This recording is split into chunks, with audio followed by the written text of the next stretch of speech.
RWBY's timeline is bullshit.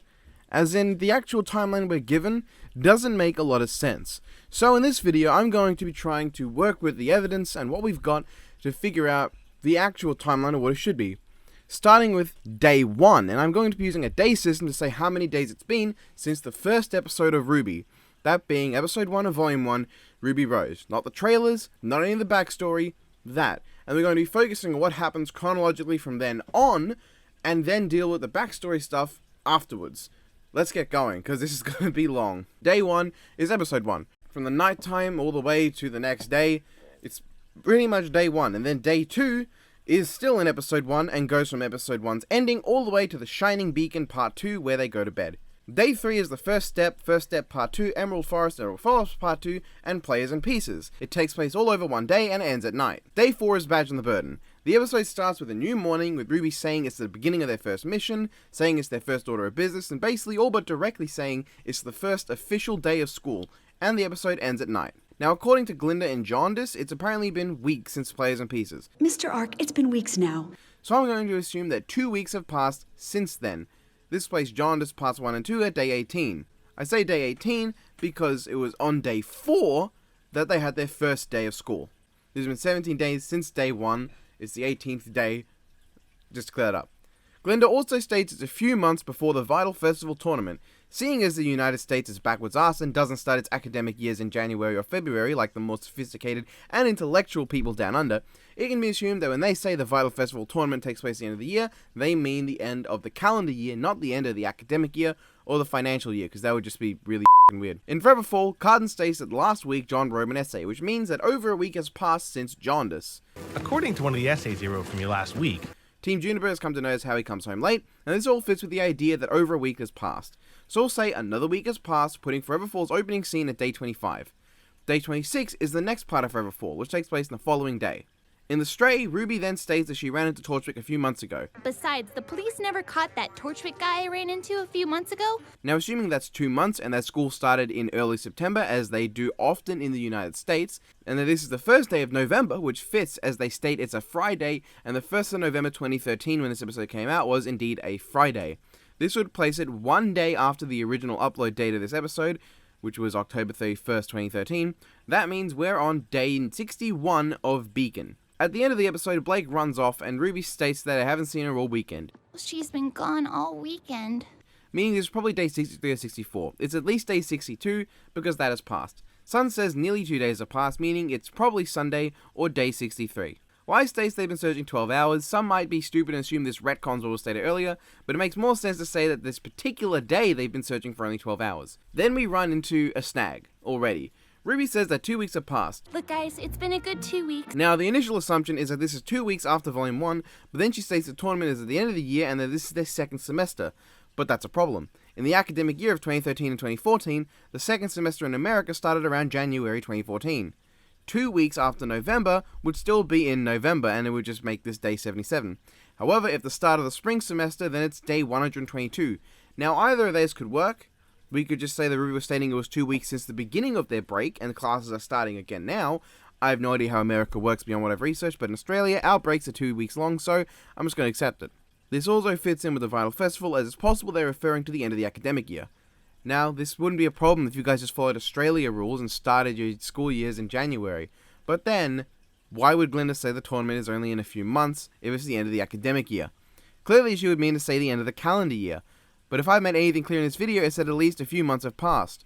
1 whole semester is done, but the second semester at University of Texas in 2013, for instance, began on the 10th of January 2014. Why the University of Texas? Because Rooster Teeth is based in Austin, Texas, and every school is different, but roughly runs around the same time in the United States. Not exactly, but in a similar sort of, RWBY bases on Japan's schedule, where Ruby gets most of its inspiration from. Well, they start school around April and their second semester in September, which seems good until you realize that Glinda says after a few weeks have gone by that it's still a few months of the tournament, which takes place at the end of the year. There is only a few 8 months between April and the end of the year, and at least 6 months before when I'd even consider the year to be entering the latest part of its span. In my opinion, the best way to fix this problem is to state that Glinda is a moron. Also, I thought until I remember the Stray shows people putting up signs to welcome people for the Vital Festival tournament. And this episode does indeed take place a few months after the first episode according to RWBY. And you can't just retcon these episodes as Sun and Penny wouldn't be introduced to the plot, and Blake being informed would not be known to any of the characters, meaning they never would have been investigating early in Volume 2, and meaning they never would have been sent to the stuff at the end of Volume 2 either. So these episodes cannot be retcon. And we can't say they went there for different reasons, because the whole reason they went was because of the Vital Festival tournament thing and welcoming new people. So the only way this can work is if we pre-con retcon Volume 2's information with prior information, which is not how retcon works, but that's how it's going to have to go. Or we make the assumption that Beacon's semesters last 2 months and then have a 2-week break, which would mean we're on day 77. So we're going to go with that. This takes place on day 77, after the 2-month first semester and the 2-week break, and at the end of the episode we see the end of the day. In Welcome to Beacon, Weiss makes mention of how Blake has been more antisocial than normal as of late. This obviously can't mean the episode takes place within close proximity to the last, as in that episode Blake was willing to join in on the food fight, which is not being antisocial at all. So let's say 2 days have passed since that episode. I want to be generous concerning time between the start of the school year and the tournament, just to make it all make sense with what people are saying. So we're on day 79. We'll then assume that a minor hiccup in paying the town takes place the next day. RWBY does seem like the kind of leader to immediately go ahead with the plan they made the day prior, and it also fits with RWBY saying it's been weeks since she saw Penny, as it really has been. So we assume that extracurricular takes place on day 81. This has Glinda say that on the current weekend they'll have the dance, and the next episode takes place on dance day. So how many days have passed? Well, going with our minimalistic thought process, clearly this episode is not a Friday, as the way Glinda says this weekend gives the impression that there's a few days before the weekend, so we're going to assume this is Wednesday. So on day 85 we have the dance, which takes place over burning the candle and dance infiltration, and then the following day, day 86, we have the entirety of Field Trip, Search and Rescue, and Mountain Glen. Glinda states that their next mission is happening on the Monday after the dance, and those episodes span the start all the way to when they sleep. Then at the start of day 87 we have the final episode of Volume 2 with daylight breaking at the end of Chapter 11. Then we get to Volume 3, and now the tournament has finally started. So we have no indication how much time has passed, but seeing as Weiss brings up training for it as still a possibility at the end of Volume 2, the only other indicator of time was the season, which doesn't help us at all, I'm going to assume that only 1 week has passed. So it took 94 days to get to the tournament, or 89 days since class started. So, yeah, I managed to actually make it a few months since then. Well, this is only, might I remind you, if we assume that Beacon has 2-month semesters and then only had a 2-week break, meaning their school year would roughly only be about 8 months. Anyway, day 94 spans through episodes 1, 2, and 3 of Volume 4, day 95 is when Lessons Learned takes place, and then day 96 is Never Miss a Beat and Fall. We'll get into the main story another time, blah blah blah. Destiny takes place on the following day, which also means that PvP, Battle of Beacon, Heroes and Monsters, and the opening to end of the beginning take place within the same day. Yes. You see, I'd love to think that it was over multiple days, but Never Miss a Beat leads into Fall, which happens at night. Then the next day, it goes to Yang being told about the disqualification, which leads to the rest of the episode to PvP, as RWBY states she's going to watch on that night in case Pyrrha is picked, to Battle of Beacon, to Heroes and Monsters, to end of the beginning, Christ. So day 96 marks the Fall of Beacon. Now we have no idea how much time has passed between that and when RWBY wakes up later, but considering all the facts, I'd be willing to believe she slept to midway through the following day. Taeyang would probably be a lot more concerned if she was sleeping for weeks, as some fans assume, and it basically means we're at day 97. Now 6 to 8 months passed according to an RTX panel. Yes, according to a panel never stated or clarified in the show, we missed out on 6 to 8 months of their lives, including the fallout and coping from the fall of Beacon. Wonderful. So now we're going to move to a new set of numbers. Edit after scripting, but this is not going to last. With day 1 being the start of Volume 4. Don't worry, we're going to go over all of this after the following 3 volumes and other tidbits that need to be dealt with. Also, confusion warning. I will try my hardest to explain what's going on, but I can't guarantee that it'll be easy to follow for everyone. If you get confused, you can go skip to the actual timeline proper. Now, Volume 4 is a pain in the ass, and I can't really do it separate to Volume 5, and that old 6 to 8 month time skip, we're just going to round it to 7 months to be fair. This doesn't seem to apply for all of them though. Now, for this we're going to have to establish the endpoint for when they meet up. This would mean I have to follow Team Ranger's story first. Day 1 is in the first episode, we see the end of Day 1 in Episode 2, which then leads to Day 2, which leads also to the end of Day 2 in the same episode. The next time we see Ranger, more time has passed and they're approaching the next village. So we'll just assume this is Day 5 and that a few days have passed. The next time we see them, they're approaching another village, and let's just say another 3 days have passed to be fair. Day 8 is when Tyrion attacks, and that goes to a much needed talk where Crow explains everything. This leads to Day 9 in the morning, and then we go to them carrying Crow. Seeing at this point Tyrion had only just returned to Salem, how long did Tyrion take to get to them? Well, I'd love to talk about that, but in episode 3, Salem tells the seer to reinforce the Grim Beacon, and likewise the same episode also says that they're not under control. But then, the very next episode, Port says Glinda is getting things under control. So, we have to talk about Yang now. At the end of Volume 4, Yang has arrived where Team Ranger were earlier. And given that she heads straight to Raven, I think it's reasonable to say that Yang arrived at Raven's place while Team Ranger were still at Mistral, and that Weiss arrived to Mistral around the same time. This was sometime after she left, an unknown amount of time, I'll discuss that later. Now I'm going to say that the day before Yang arrived was when Weiss arrived. This will be important for later, as this establishes the point in time in which Weiss' story ends, and also when Yang's story ends. Yang's story ends with her travelling down the path of Mistral, which is then retconned to her travelling down the other path in Volume 5, but in that time between when Team Ranger was saved, RWBY ran back and sprayed those words. You know what, never mind. But then how long was it when Team Ranger arrived at Kurayuri to when Weiss was captured? Well, episode 6 of Volume 5 is when she shows up. If we're being reasonable and we say episode 6 and episode 4 of Yang's story in Volume 5 happened in the same day, which makes the most sense, and the day prior was when Weiss was captured, how long were Team Ranger at Haven? Seeing at the end of Volume 4 takes place on the same day as the start of Volume 5, ignoring the retcon, seeing that shows them arriving in Mistral, yada yada, they arrive during the daytime, so one day after the day we're trying to find. Then one day for episode 1 of Volume 5, the same day is when episode 3 happens during the night, the morning after the beginning of chapter 4 happens. Then in episode 5, Oscar says that he's had the cane for a few weeks. I've only had this cane for a few weeks. Let's assume that's 2 weeks, so 17 days have passed since they arrived at Mistral. This means that Weiss arrives at Mistral 15 days after Ranger did, and Yang arrives 14 days after. Oh my god, I've got a headache. So how long did Yang take to travel? Well, given she knows where she's going, she's on a bike and took a boat, we'll say about 3 months to travel that distance as opposed to Team Ranger's 7 months. So 3 months and those 14 days. She also started traveling a few weeks after getting her arm, as according to her, it's been a few weeks between family and 2 steps forward, 2 steps back. We've been at this for weeks. So let's say another 2 weeks, meaning that's roughly 3 months and 28 days ago that Glinda gained control of her situation. Let's say it took her 2 weeks to manage that getting control, meaning the Salem story takes place 4 months and 11 days before Yang's arrival in Mistral, as very little time passes between episodes 3 and 4. This means that Salem sent out Tyrion 4 months and 11 days before Ranger got to Mistral, and Tyrion had to find them and then come back. Let's be fair and say Tyrion took less time to get back than to get to, and say that only a single week has taken place between Tyrion's attack and Crow getting to this state, which is being generous. Which means that Team Ranger arriving at Mistral is day 16 after the 7-month time skip. But how many days are there 7 months? Well, 97 days after the 28th of August, assuming September 1 was when the class started, then December 6 is when the Fall of Beacon takes place, then 23 days get into January, 31, 28, 31, 30, 31, 30. In total, it's been 301 days since the beginning of Volume 1 to the end of the time skip. Then 16 more days for Ranger's story puts him at day 317. Salem's story takes place between days 197 and 317, Yang's takes place between day 197 and day 331, from when we see it when he first shows up through Raven's portal.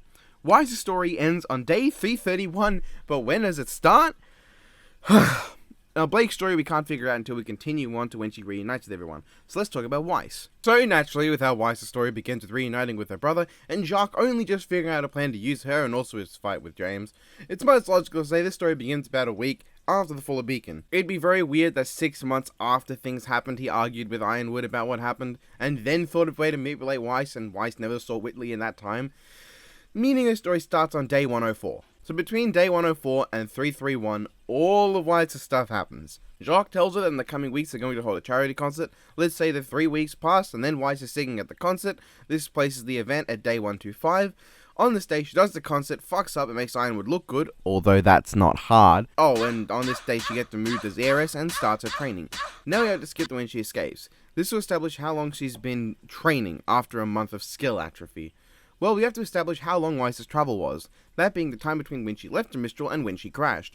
Given the only indication we have of that time was that it was a long trip and that Atlas is closer to Mistral than Patch, we can say she took less time to travel than Yang, but still a long time. So let's say, highballing it, it's been a solid month of travel. This means she began to travel on day 300, and this means that between days 125 and 299, Weiss was training, locked up, and unable to leave. I'd say 299 because we can assume that day 300 she summoned the Armagigas, escaped, and got into the shuttle. The fact that it took her 175 days to probably summon the Armagigas really does help to add weight to the achievement, and makes it a far more impressive thing to do, but then it also raises into question why she's so willing to return to Atlas. Now yes, this does make it a little weird that she seems barely affected by a lockup, but that makes more sense than imagining a huge time skip between the fall and then when Jacques does stuff. Now, Blake or Oscar? Well, once again, we can't do Blake, so let's do Oscar. Oscar's story ends on day 317, when he arrives in Mistral and joins Team Ranger. Prior to that, he was on a train, Given he already lives in Mistral, I think it's reasonable to say it only took him a few hours. Let's say for the sake of argument though, it took him a whole day to travel. He has very few supplies, he can't do a week-long travel. This means he left on night 316, at night he boarded the train, and in Volume 4's finale we see he's still on the train at daytime, so this daytime is day 317, and then at the nighttime of that day is when he arrives to see Crow in the end credit scene of Volume 4. Now I refuse to believe that Oscar left any less than a few weeks after meeting Ozpin, accepting him as real, and then dealing with the turmoil about leaving that we helpfully didn't get to see. Great writing. So let's say this story started 3 weeks before he left, and then on day 295 Oscar's story begins and Ozpin reveals himself. Now we get to Blake and Cinder Raven. I'm going to leave Blake again, so Volume 6 is going to be so much easier, my god. Well, on day 311, when they reunite, they have a big dinner, and then Ozpin explains shit to the team. The next episode's opening can be assumed to take place on day 332, as I really doubt RWBY wouldn't bring Blake up in the first few days of being reunited.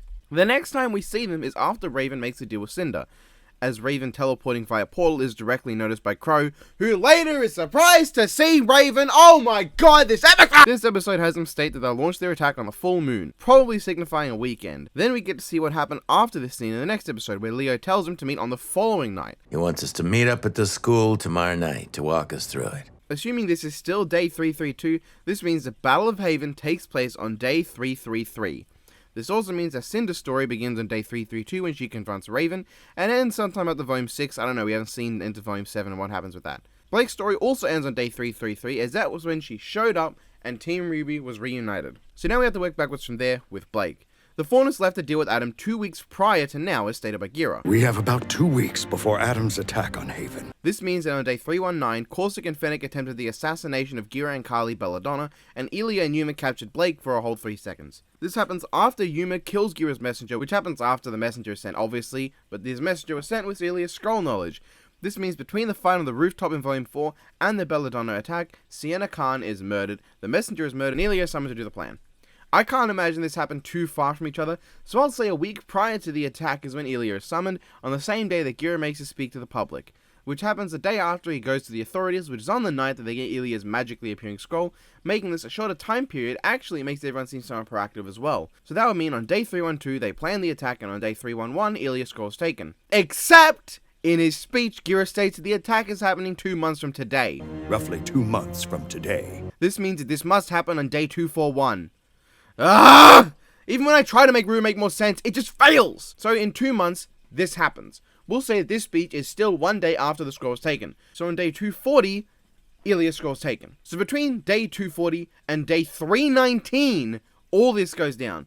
Let's say the Sienna Khan was murdered a month after this information was found, for argument's sake. So on day 271, then later on the attack happened. So how long was Blake on Menagerie before this stuff happened? I'm not going to say that long. Given the night in which she encounters Ilya reveals that Blake hasn't talked to Gira one-on-one, which I can't see her avoiding for more than a few days, let's say she's been here for about 3 days. So on day 238. So when did they depart on their journey? Well, after Blake made sure everyone was okay, she just left, and Sun followed. The boat bit shouldn't be too long after that. So let's say about 2 weeks after Beacon fell, she jumped ship. This would mean that she jumped ship on day 118. This would mean that they took 120 days to travel, which I think is ridiculous, but it's flexible. You can say that Blake might have spent more time in Beacon or not, that's up to you, it's not really that important. The thing is, though, if you're going to say that the day that Blake arrived was a couple weeks or even a month before she talked to Gira, that's absolutely ridiculous. What's important is that we're done with Volumes 4 and 5, though, and we can finally hop onto Volume 6. Day 333 is the Battle of Haven. So what's the time between Volume 5's finale and Volume 6 opening? 2 weeks. 2 weeks or 14 days, or on day 347, Volume 6 happens. Then they crash and spend 1 night at the Brunswick farm, so on day 348 they encounter the Apathy, fuck off and arrive at Argus. The next day they go to Atlas and they're told to fuck off on day 349, and on that day Oscar also fucks off, they find him and they make their plan, and they execute their plan on the next day on day 350, leading to the finale of Volume 6 and the end of the timeline for now. So let's hop onto the backstory stuff. This including the trailers, the story of the maidens, when Maria lost her eyes, the entirety of Beginning of the End, the first time we saw Crow in Volume 2, the Volume 2 end credit scene, and the light novel. Let's start with the trailers. The red trailer is non-canon, at least in my opinion. First reason? Well, RWBY's design isn't finalized. She has a cross and not a symbol. Okay, that's pretty weak, but I have more reasons. So Montague has stated in the past that this was just a weapons test. RWBY was purposely acting out of character with how she was walking, with how she was fighting and stuff. Not only does RWBY not act like herself, but she doesn't even look like herself with the whole cross thing.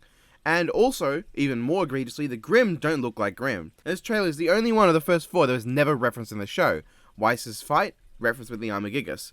Blake leaving, obviously, and Yang fighting Junior, referenced in Painting the Town. If it's really that important, then it happened 1 year prior to the episode, as the first episode takes place in the season before the fall season. Or within the fall season, even. The white trailer is hard to pin down, but it happened prior to her moving to Vale by an unknown amount of time. Sometime in the past, Weiss defeated the Armagigas, and before that, a bunch of fake Grimm.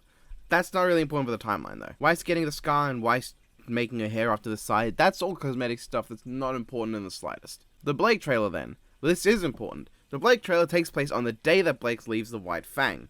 It is likely that given this is fall, and that fall runs from September to December, this trailer most likely takes place in the same year as the one she joined Beacon. So let's say this occurred a few days before episode 1. This also fits as later this same day, Cinder managed to get Adam on their side, and Roman isn't seen with the White Fang in episode 1, but rather with grooms he got from Junior, meaning they haven't fully integrated the White Fang yet. This means the yellow trailer took place before this trailer, let's say 1 day prior. The Adam trial takes place in an amount of time prior to Blake's leaving, but the only important thing is that Sienna came to power during this trailer, which is 5 years prior to the beginning of the show. 5 years ago, our leader stepped down. The Volume 6 Blake short is also pretty unimportant, as is the Volume 6 Yang short, and yes, so is the Volume 4 character short.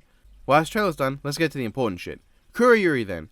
Well, we can't tell when this happened, but to me, I'd say roughly 10 years ago when Bran was 7 years old. Beginning and the end. Probably the day before they went to Adam the second time, Cinder, Emerald, and Mercury stole Amber's powers. This makes sense as Crow's here and he breaks his cover, and this likely explains why he then came back later.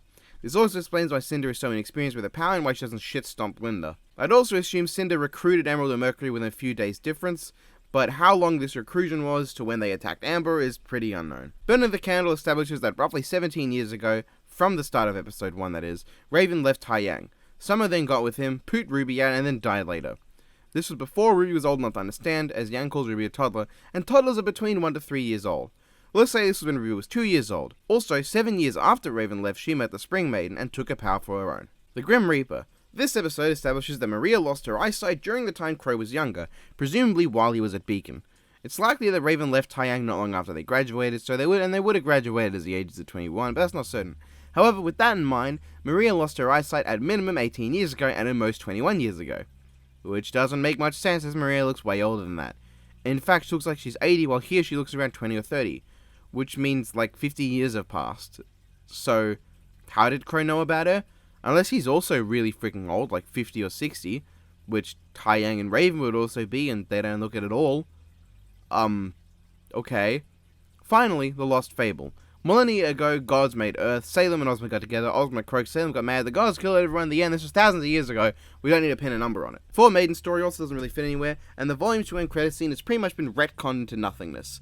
I mean, Yang never comments that she met Raven in Where Beyond when Raven saved her in No Breaks, and this can't be a dream sequence as Yang has never even seen Raven prior to now, and even if she has, how does she know Raven's voice? This is just so weird, it doesn't make sense, it can't fit. It's impossible, this is stupid, fuck you. And RWBY the Session is completely irrelevant. Also, RWBY Grimmer clips, who cares? So here we are. Now I will lay out everything in a timeline. For this timeline, I'll be saying the day in which events happened, and then also show the date being in months and days, roughly assuming September 1st was when they began classes in the Badge and the Burden. Now the months and days in our time is an important focus on the days in relation to the first episode. Of course, I probably made some mistakes, but this whole thing is pretty much speculation. RWBY is horrible at keeping track of this timeline because Miles and Carrie aren't smart enough to write stories. No, seriously. They think timelines are dumb because they cause plot holes, which is the exact fucking opposite of what they do. Anyway, here we go, copying TheFourthSnake. Thousands of years ago, the gods of light and dark create a planet populated with humans. On this planet, a woman named Salem and a man named Ozma enter a relationship that ends poorly when Ozma dies. After seeking help from the gods, Salem is cursed with immortality and leads humanity against them. This results in the end of all life. Salem is forced to wait for life to return, and during the span, the gods allow Ozma to return to life on a quest to reclaim 4 relics to summon the gods and allow them to rend judgment upon the world once more. After doing so, Ozma immediately abandons his quest to return to Salem. only to return to it later, resulting in the deaths of his family. Sometime later, he grants the power of the 4 maidens to 4 young girls because he's a moron. An unknown amount of time prior to Volume 1, Maria Calavera loses her eyes, and Cinderfall recruits Emerald Sustrai, Mercury Black, and Roman Torchwick. 17 years before Day 1, Raven Bronwyn leaves Taiyang Xiaolong to return to the Bronwyn tribe shortly after the birth of her daughter Yang Xiaolong. 13 years before Day 1, Summer Rose vanishes without an emission and is presumed dead. 10 years before Day 1, Kuruyuri is attacked by the creatures of Grimm, slaying Anne and Li Ren, leaving their son Lai Ren orphaned. Lai Ren meets Nora Valkyrie, and they survive to the current day. Raven Bronwyn also finds a Spring Maiden and murders her to claim the power for herself, after failing to train her and assuming it was the girl's fault that she couldn't be trained by someone who has no idea how the powers work. 5 years before Day 1, Gira Belladonna steps down as leader of the White Fang and is replaced by Sienna Khan. 3 days before Day 1, Yang Xiaolong attacks He Zhong's bar. Roman Torchwick also hires some of his men for his own use. 2 days before Day 1, Blake Belladonna abandons the White Fang on a mission with Adam Taurus. 1 day before Day 1, Cinderfall, Emerald Sustrai, and Mercury Black defeat the 4 Maiden Amber and attempt to take her power. They're stopped halfway when Crow Bronwyn appears. Cinderfall and Adam Taurus agree to work together. Day 1, Ruby Rose fights off Roman Torchwick and is allowed early acceptance to Beacon. Day 3, Team Ruby, Team Juniper, and Team Cardinal are formed. Day 4, classes at Beacon start. Day 63, Volume 1 of RWBY ends. Day 77, the second semester of Beacon begins. Day 86, Team RWBY and Dr. Bartholomew Oobleck embark to Mountain Glen on a mission. Day 87, the Huntsman and Vale defeat a horde of Grimm that was sent directly to the heart of the kingdom. Roman Torchwick is placed under custody. Day 94, the Vital Festival tournament begins. Day 97, the Fall of Beacon occurs, leading to the deaths of Amber, Ozpin, and Pyranikos. Team RWBY is split by the event. Weiss return to Atlas, Blake Belladonna running away, and Ruby Rose and Yang Xiaolong returning to their home in Patch. Day 104, Weiss subplot begins. Day 118, Blake Belladonna and Sun Wukong depart for Menagerie. Day 125, Weiss is replaced by Whitley Schnee as heir of the company. Weiss begins training. Day 197, Salem and Yang Xiaolong subplots begin. Day 225, Yang Xiaolong begins her travel to Mistral. Day 238, Blake Belladonna and Sun Wukong arrive in Menagerie. Day 241, after an encounter, Blake Belladonna takes a scroll of Ilya Amitola. Day 242, Gira Belladonna reveals the White Fang's plan to the people of Menagerie in a failed attempt to rally them to action. Day 271, Adam Taurus murders Sienna Khan and takes her place as the leader of the White Fang. Day 295, Oscar Pine is accepted as the new host for Ozpin's soul. Day 300, Weiss escapes her family home and begins her flight to Mistral. Day 310, Tyrion Callows attacks Team Ranger but is stopped by Crow Bronwyn. Day 316, Oscar Pine leaves his farm to find Crow Bronwyn. Day 317, Team Ranger, Crow Bronwyn, and Oscar Pine arrive in Mistral. Day 319, the Belladonna household is attacked by Corsic and Fennec Albane. They are thwarted, leading to Fennec Albane's death and Corsic's imprisonment. Blake Belladonna rallies the faunus of Menagerie to oppose the White Fang and protect Haven. Day 330, Weiss crashes on the shores of Mistral and is captured by the Bronwyn tribe. Day 331, Yang Xiaolong finds Raven Bronwyn and is reunited with Weiss. 2 of them later reunite with Ruby Rose. Day 332, Cinderfall and Dr. Arthur Watts form a deal with Raven Bronwyn to retrieve the Relic of Knowledge. Day 333, the Battle of Haven takes place, leading to the death of Headmaster Leonardo Lionheart, the disgrace of Adam Taurus and Cinderfall, and the reunion of Team RWBY. Yang Xiaolong manages to reclaim the Relic of Knowledge from her mother. Day 347, Team RWBY and company embark on a train to Argus. Team RWBY, Crow Bronwyn, Oscar Pine, and Maria Calavera are separated from the rest following a Grimm attack. Day 348, Team RWBY and company arrive in Argus and reunite with their teammates. Day 350, Team RWBY and company arrive in Atlas, leading into Volume 7. So that's our remnant Historia, if you will. Clearly, some things have to be forgotten about, some things have to be retconned, and some things just have to be worked around, and there's a lot of speculation. That's all for today. I might do a follow-up video of how stupid Volumes 4 and 5 would be if everything was in linear order, depending on the reception of this video. For now, I'll see you guys next time. Hopefully this isn't too long a video.